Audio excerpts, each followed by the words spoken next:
السلام عليكم، عاملين ايه؟ النهارده ان شاء الله هنعمل رز بلبن بطريقه جديده. اول مره اعملها ونجحت معايا باذن الله، يعني من فضل ربنا عليا نجحت وبعتمدها على طول. والمكون ده عندنا في البيت واحنا للاسف ما بنستغلهوش او ما بنستعملهوش غير في الشتاء. لا، انا هقولك النهارده على المكون دوت هيخلي الرز بلبن بتاعك هيروح في حاجه يعني في ايه، في مكان تاني خالص. هيحليه ويخليه طعمه جميل. والسر المطه اللي احنا بناكلوها من المحلات النظيفة او المحلات بتاعة الرز باللبن، هقولك على السر بتاعها من المكون اللي انا هنحطه النهاردة. هنضيفه على الرز بلبن وان شاء الله هتعتمديه. وانا بقولك يعني بكل امانة وبكل صدق، انا عملته وعجبني جدا ويعني على طول معتمداه وبعمله كتير.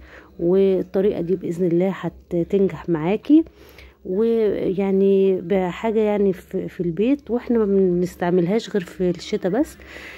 اول حاجة هنسمي الله ونقول احنا عملنا الرز ازاي. انا معايا كوباية كبيرة من الرز.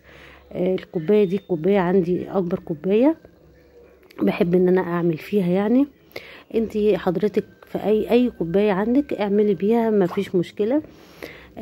عندي كوباية من الرز غسلتها كويس، انا نقعتها في 4 في 3 كوبايات قصدي من المية. سبته يعني خدت الرز بعد ما غسلته حطيت عليه 3 كوبايات من المية، وبعدين رفعته على النار لغاية لما المية غلت معايا، وطيتها خالص وسبته لغاية لما المية بتاعته نشفت تماما. بعد كده ضفت عليه 4 كوبايات من اللبن يكون دسم. وطبعا انا بحط كمان عليه اضافات بتخليه طعم جدا وبتخليه طعمه لذيذ. حطيت 4 كوبايات من اللبن زائد كوبايتين كبار برضو من المية. حطيت كوباية الا من السكر. والمكون اللي انا بقولك عليه السحلب فيه اضافات جميلة جدا. يعني بدل ما تروحي تجيبي كريم شانتيه او مثلا ايس كريم، هو بيعمله بالايس كريم عشان يديلك المطة. فطبعا السحلب فيه كل المكونات ديت، زائد كمان في السمسم عشان يغذي الاولاد، في المكسرات بتاعته، في الطعم الجميل اللي هيديلك نكهة ومطة من زي المطة اللي احنا بنشوفوها بره وبندقوها بنلاقوها كده. بنلاقوا الرز بلبن فيه مطة ما احنا مش عارفين من ايه. ديت السر من الاسرار اللي هم بيعملوها، بيحطوا عليه كريم ايس كريم. طبعا السحلب فيه كل المكونات اللي انت عاوزاها، وبيديلها كمان بيدي للرز بلبن طعم جميل. اعتمديه ان شاء الله هيعجبك.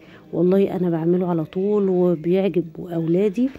وانا بقولك بامانه وصدق ان هو يعني مكون لذيذ وبيطعم الرز بلبن.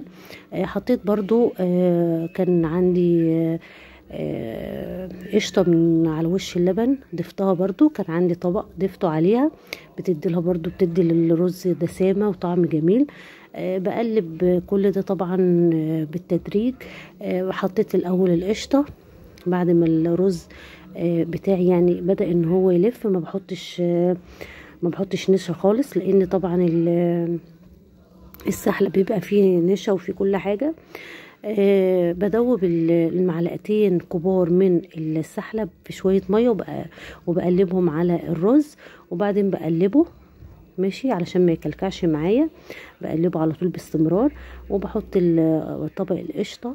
ولو عاوزة مثلا تحطي شوية على الشواية، انا بحب ان انا بحط يعني النص، يعني مثلا نص اللبن نص الرز بلبن على في الشواية يتحمر، والنص التاني بسيبه كده بحط عليه شويه مكسرات، اي مكسرات عندك بتضيفيها بتدي طعم حلو. انا كان عندي جوز هند وعندي زبيب رشيته على الوش، واللي في الفرن طبعا ما بحطش عليه اي حاجه. وبسم الله ما شاء الله زي ما انت شايفه، جميل جدا، لذيذ، هتعتمديه والله وهيعجبك. ولو عجبك وصفتي يا ريت ما تنسينيش في عمل اللايك والاشتراك في القناه عشان يوصلك مني كل جديد. والسلام عليكم ورحمه الله وبركاته.